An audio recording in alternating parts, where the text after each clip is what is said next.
In the last few days, there have been claims and counterclaims between the former president of Nigeria, Goodluck Jonathan, and the former senior special assistant to the late former president of Nigeria, Muhammadu Buhari, on media, Garba Shehu, regarding an earlier claim by Jonathan that Boko Haram nominated Buhari to mediate between Boko Haram and the federal government during his administration. Garba Shehu has debunked Jonathan's claim, calling it a lie. However, Jonathan has responded, saying he never said so. Listen attentively to this analysis by Arise TV analysts. Right, well, good morning to you, viewers. Let's begin what's trending by taking reactions to former President Goodluck Jonathan's denial of reports suggesting he accused the late President Muhammadu Buhari of having connections with Boko Haram, insisting his remarks at a recent book launch were grossly misrepresented by sections of the media. Well, according to a statement released by Jonathan's special advisor on media and public affairs, Aide, the former president never suggested, implied, or insinuated that Buhari had any connection with the terrorist group or supported them in any form. Well, Eze explained that Jonathan's comments during Friday's presentation of Scars, a book written by former Chief of Defense Staff General Lucky Irabo, were meant to illustrate the deviousness and manipulative strategies employed by Boko Haram in their early years, specifically referencing a well-documented episode when various factions falsely claimed to represent the terrorist group and invoked names of prominent Nigerians as possible mediators without their knowledge or consent. Well, let's take a listen to the former president. Because we tried different options. I don't need to give a sermon. It will look as if I am trying to defend my own government. That will come up later when we will document, we'll write our books. But I believe we took different options, we set different committees. We tried our best within that 5 years that I was there. I believe late Buhari too must have tried his best because one of the committees we set up then, the Boko Haram nominated Buhari to lead their team to negotiate with government. So I was feeling that, if they nominated Buhari to represent them and have a discussions with the government committee, then when Buhari took over, it could have been an easy way to negotiate with them and they would have handed over their guns, but it was still there till today. Well, before Jonathan's clarification, former Buhari spokesman Garba Shehu had dismissed the original claim as false and politically motivated, pointing out that Buhari himself was a target of Boko Haram attacks, including a July 2014 bombing in Kaduna that killed at least 82 people shortly after he left a location. The controversy has also drawn attention to Jonathan's tenure from 2010 to 2015, when Boko Haram significantly escalated attacks, including the April 2014 abduction of 276 schoolgirls from Chibok. Well, let me take a portion of Garba Shehu's tweet. And Garba Shehu wrote in part, well, Boko Haram did not nominate Buhari as their mediator to be president in 2027. Goodluck Jonathan should look for another story to tell Nigerians. We are compelled to make a response to a terrible statement made on the late President Muhammadu Buhari by his predecessor in office, President Goodluck Jonathan, to the effect that Boko Haram had nominated him to represent them in a dialogue with government.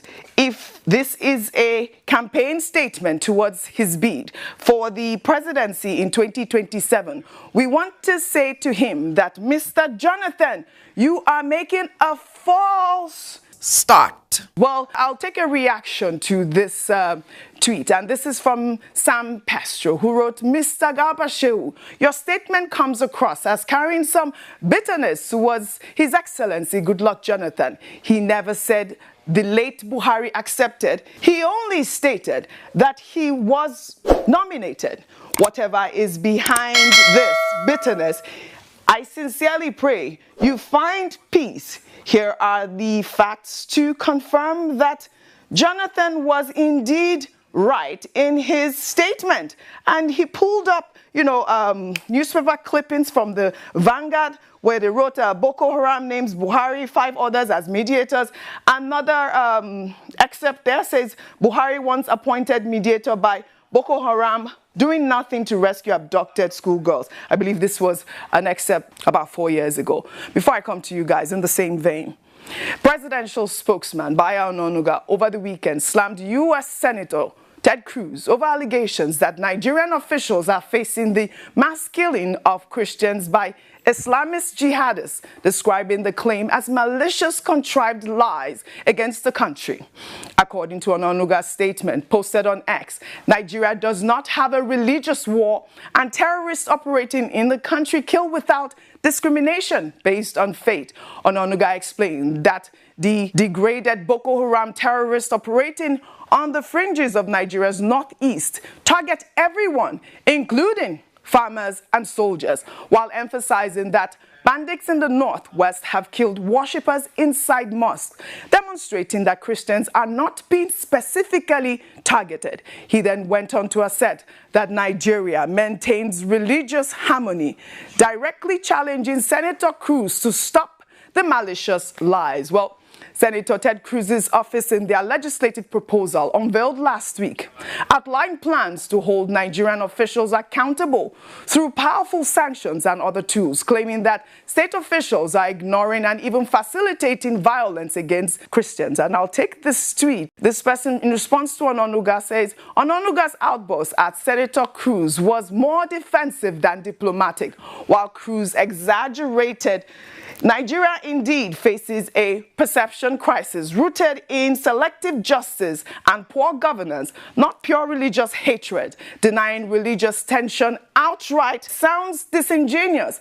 A smarter response would have been to present facts, not fury, show evidence of interfaith peace efforts and prosecutions of all offenders. Patriotism isn't shouting lies. It's proving them wrong with truth and transparency. Dr. Bati, I'd like to come to you with this comment. I'd like for you to unpack these stories. We started off with, the defense by Garba Shehu saying that, Jonathan was lying, and we saw those excerpts from, various newspapers saying that, Boko Haram did nominate the late former president as a negotiator. And then the response from Ononuga to Senator Ted Cruz. Your response, please. Okay. And I'll come to you. 2 things there. One, President Jonathan had spoken in the context of Nigeria's security challenges. Yeah. Now, what Ikechukwu is, the spokesperson for President Jonathan, said is that his comments were taken out of context. He was trying to convey, referring to Boko Haram incident and dilemma, that look, the problem is so intractable that the Boko Haram is a devious organization. It's a manipulative organization, as Ikechukwu Eze said in the rejoinder to Malam Garba Shehu. And that part of their mischief was that at a point when the Jonathan government was trying to solve the problem, they even said President Buhari will be the one that will negotiate on their behalf. And President Jonathan raised a pertinent question. President Buhari eventually became president. Now, during his own tenure, if he was actually the patron of Boko Haram, he would have been able to ask them to just, say, please give me peace, allow me to reign. So I think that the more fundamental issue is about the issues discussed by General Rabo in his book about the security challenges that Nigeria faces. I think that is what we should all focus upon. President Jonathan could not solve the problem. He inherited it. Before him, almost 10 years before him, the problem had been there. The problem is still there today, even under President Bola Ahmed Tinubu. And that is why, we may focus on the idea, which has been expressed, I think, by General Irabo himself, that the government of the day needs to declare a state of emergency on the problem of Boko Haram. But what state of emergency do they need to declare again? With all the reports about the billions that have been allocated to the security agencies over the years to solve the same problem.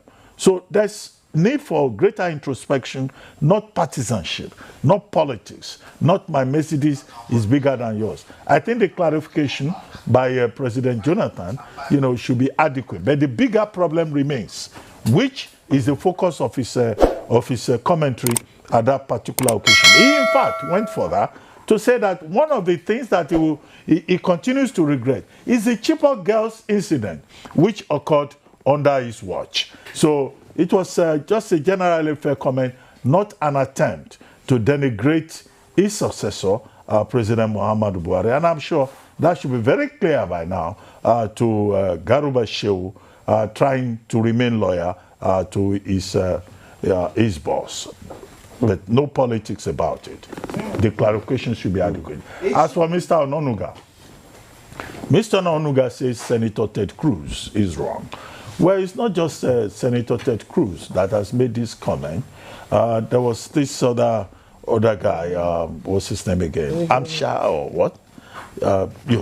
Somebody else granting a TV interview had also said, oh, if you go to Nigeria, they are killing all the Christians. We discussed it, I believe, last week. And we made the point that, look, the argument that has been made clear consistently by government is that we are all victims in this environment. Muslims get killed, Christians get killed, traditionalists get killed, but the Office of Religious Freedom in the State Department in the United States had once placed Nigeria on the blacklist as one of those countries where Christians are being persecuted. But the argument on the part of government is that this is not the case. And I said the last time we discussed it that indeed we are all victims. But the issues that we have had in Jos, in Plateau, that we have had in Benue, that we have had in Southern Kaduna, the celebrated event that we have had in Owo, attacks on churches, we seem to give the impression that churches, Christians are the main targets. And increasingly, Catholic priests get kidnapped. Yes. And, these kidnappers, they ask for ransom. So that will give the impression internationally. Even when you look at the Chibok girls, most of them in the register were Christians. They were of Christian parentage. So Christians now feel that they are being persecuted in the environment. But the residual point is that the Nigerian government has a responsibility to make sure that nobody is a victim on the basis of faith, religious affiliation. Because Section 42 of the 1999 Constitution is unequivocal in saying that nobody should be discriminated against either on the basis of religion, belief, association, or circumstances of birth. And that fundamental human right applies to all of us, whatever faith we may profess to. All right. You have listened to Jonathan's reply, right? Do you think Garba Shehu was right by calling Jonathan a liar? Provide your responses in the comment section. Like and subscribe to this channel for more engaging content.